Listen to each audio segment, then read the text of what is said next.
finde es einfach eine Schande, dass es in Berlin in diesem Jahrhundert, dass solche Schlösser entstehen, die einfach die Seiten glorifizieren, die einfach nicht so glorifizieren sind, weil diese Seiten sind mit Sklavenhandel verbunden und ist außerdem mit Kolonialismus auch, weil die Objekte, äh, die dort sein sollten, sollen, sind Objekte, die einfach durch blutige Kolonialkriege nach Deutschland gelangen sind. Ja, zum Beispiel, wenn man von diesen Objekten aus Benin spricht, zum Beispiel, jeder weiß, wie die Engländer zu diesen Objekten gekommen sind, nachdem dieses Königreich von Benin zerstört haben und alles geplündert haben. Und dann hätten sie das in London verkauft und die Deutschen hätten das so erworben. Und solche Güter sind, das ist sehr problematisch.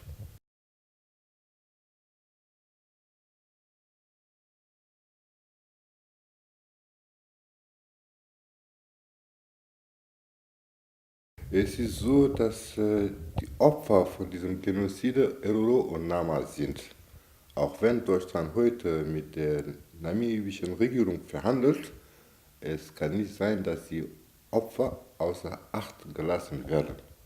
Weil die sind Opfer, die wurden enteignet, die wurden vernichtet und Deutschland soll mit diesen Opfern oder Nachfahren von diesen Opfern verhandeln und Reparationen zahlen.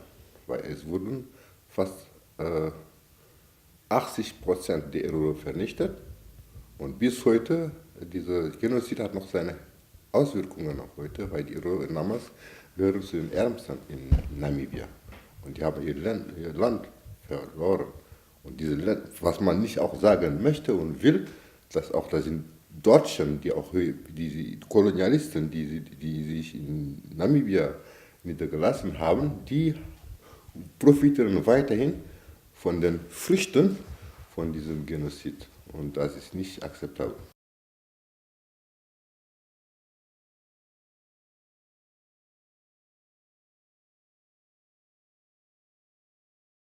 Das muss errichtet werden, weil es ist so gewesen, weil Punkt eins, was man vergisst, dass Deutschland hat an Sklavenhandel teilgenommen und man spricht natürlich heute nur von Brandenburg, Preußen.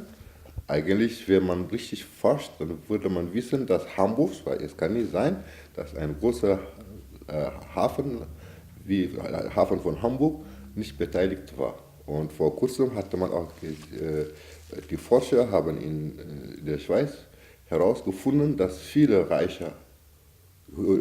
Menschen, die heute sehr reich sind, von Sklavenhandel profitiert haben. Auch Deutschland hat auch vom Sklavenhandel profitiert, Punkt eins.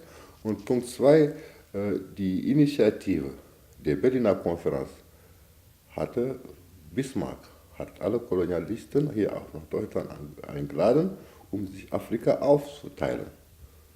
Und dann, Deutschland hatte auch Kolonien in Afrika. Zum Glück war nicht sehr lang, weil die Zeit war sehr kurz, aber in dieser Kurzzeit waren so viele Genozide in Namibia und man sollte auch nicht vergessen, den Maji-Maji-Aufstand in Tansania.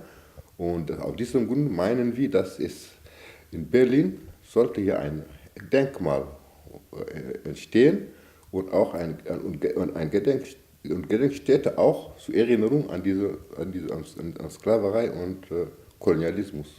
Wir begründen das damit, dass Deutschland hatte die Initiative, dass jeder Afrikaner, der zur Schule geht, hat, wenn man von Berlin spricht, das erste, was kommt, die Konferenz der Aufteilung Afrika in Berlin. Das lernt man in jeder Schule in Afrika.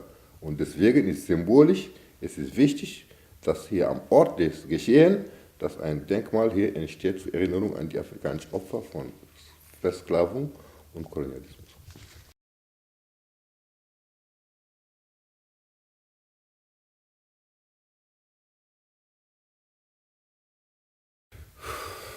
Das ist, es ist kaum vorstellbar, dass man darauf besteht, nochmal diese Gebeine hier in Deutschland zu lassen.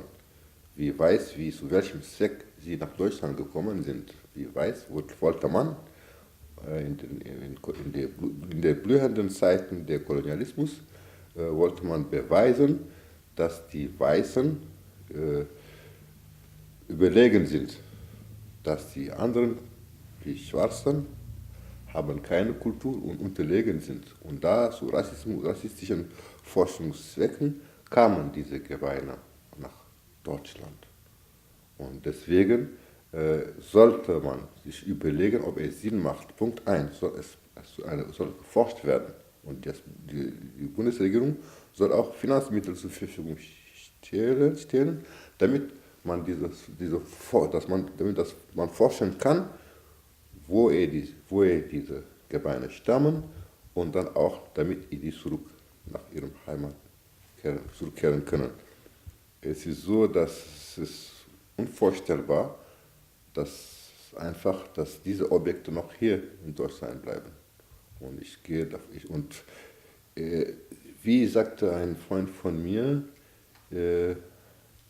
dieser Schädel und Gebeine müssen einfach zurück, damit sie in Ruhe kommen, damit unsere Ahnen in Ruhe kommen, wie wir sagen. Und deswegen für mich ist unvorstellbar und inakzeptabel, dass man weiterhin diese Gebeine in deutschen Museen lässt und dass man sich auch nicht viel Mühe gibt, um dann die Provenienzforschung zu betreiben, damit sie zu ihrem Heimatländern zurückkehren können.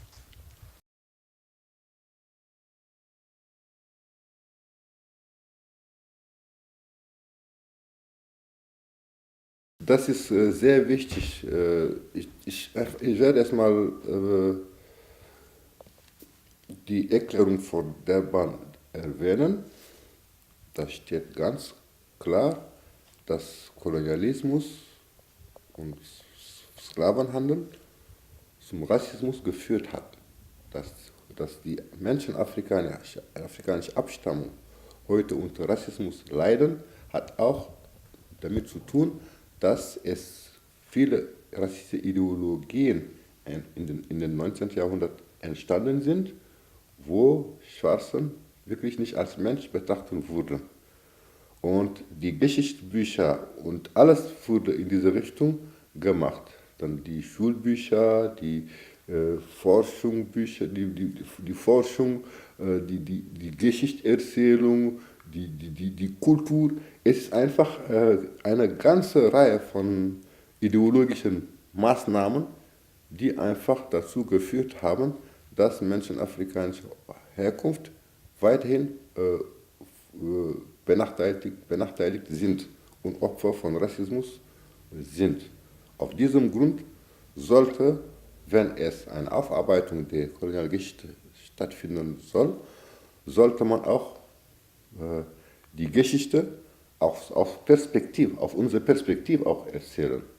Zum Beispiel, dass man in den Schulen erzählt, dass die ägyptische Zivilisation eine schwarze Zivilisation war. Zum Beispiel, dass man erzählt in den Schulen, dass es in Afrika vor Kolonialismus, das waren keine wilden Leute, die da gelebt haben, sondern es gab blühende Königreiche.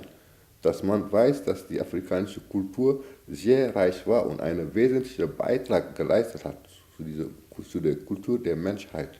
Das muss gesehen werden. Und wir als Betroffenen können besser diese Perspektive vermitteln.